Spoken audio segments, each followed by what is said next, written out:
Give it up for Adam Wolf and his amazing mom, Allie.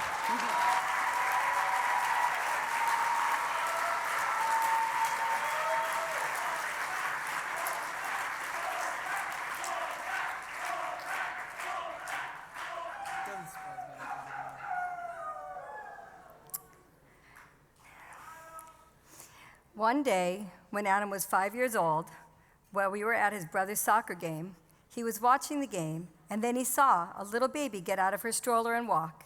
He said, "Mommy, did you see that? That baby just walked." He asked me if babies can walk. I said, "Yes, Adam, babies usually start to walk about a year old." He said, "But Mommy, I'm 5 years old, and I can't walk. When will I walk?" My heart sunk. I said, "I know, Adam, that's just how you were made. Your legs don't work that way."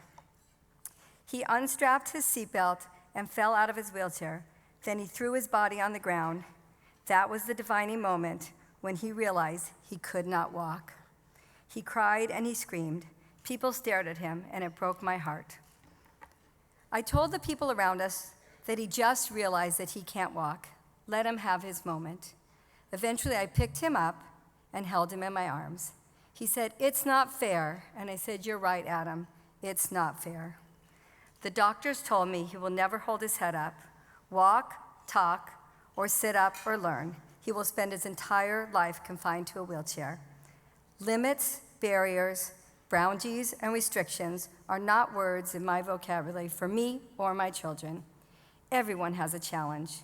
We have a choice.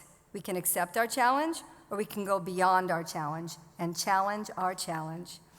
When your kid gets a diagnosis, the dream of what you thought their life was going to be like is taken away in a heartbeat. You function, and you go through the doctor appointments and medical world. Your family is no longer the family it was before. Everything that seemed important is no longer important, and all that matters is your child make it through another day of his life. You can't imagine how you're going to be able to give your child a normal life. And then you hear about Lifeline and Camp Simcha, and they restore that dream. They bring hope and light into your family, and they help you and your child see beyond their diagnosis. My son Adam was born 12 and a half weeks early, along with his quadruplet siblings.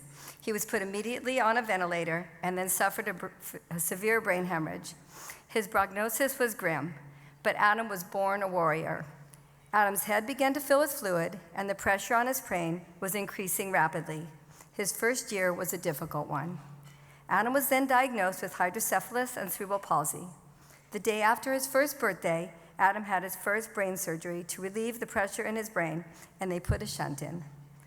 The doctors were not hopeful, but they assured me that at the very least, the pressure would be released and make him more comfortable, as he would most likely remain limited in his development and require full-time care. Well, this is when Adam first showed us you cannot put limitations on him. He has no boundaries. A week after his surgery, he said his first words, and 2 weeks later, he reached for a toy. At 7 years old, Adam had leg surgery, 19 different procedures in one surgery that took over 8 hours. He wore casts on his legs with a bar between his knees for 3 months. At 8 years old, almost a year after surgery, Adam had the most miraculous moment. He took his first 3 steps.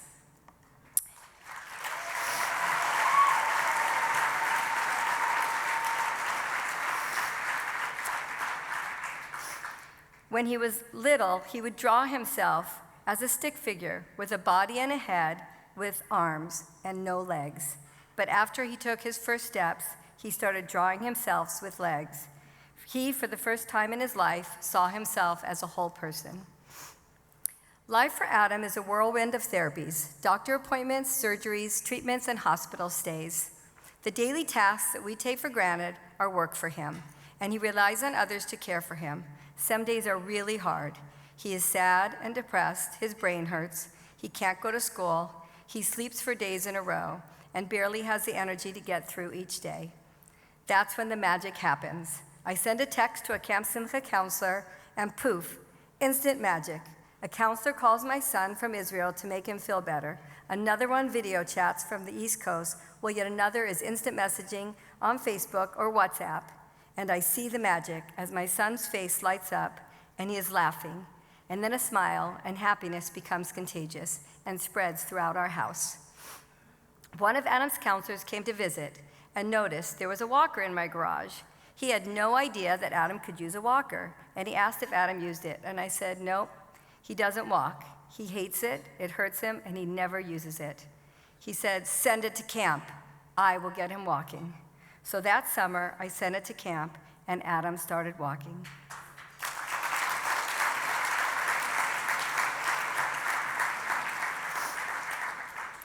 Every day at camp, he had him walk with a cheerleading squad of fellow campers and counselors encouraging him to take those steps.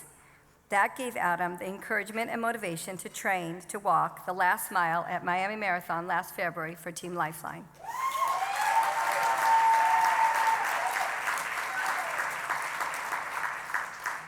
Five years ago, Adam's counselor, Shlomo, pushed Adam in the Miami Marathon, and Adam has been pushed in his wheelchair by a counselor every year since then. But last year was different. With the encouragement from his camp counselors to walk, Adam was determined to cross that finish line on his own without the wheelchair. That moment at mile 12, when he transferred out of his wheelchair into his walker and began that hour-long mile walk to cross the finish line, will remain lodged in my heart and my mind forever. It was that next defining moment in Adam's life when he realized, yes, I can walk.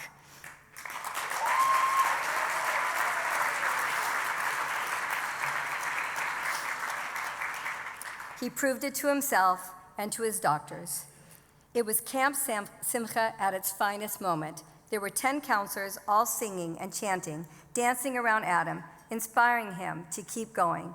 I saw his legs buckle beneath him. He was fatigued, everything hurt, but he was determined, and he was going to do it. I asked him if he wanted to sit down, and he said, no, I can do this, Mom.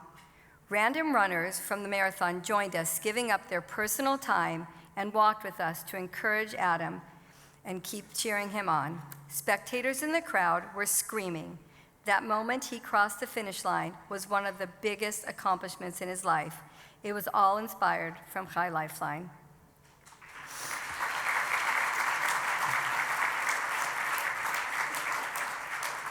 Adam had the motivation because of the continued support and encouragement from the counselors and his desire to give back to Chai Lifeline by raising money for Team Lifeline so other kids like him can go to camp. This year, God willing, Aaron, his counselor, will be pushing him that first 12 miles, and Adam will cross that finish line once again, overcoming the obstacles and proving his strength and determination.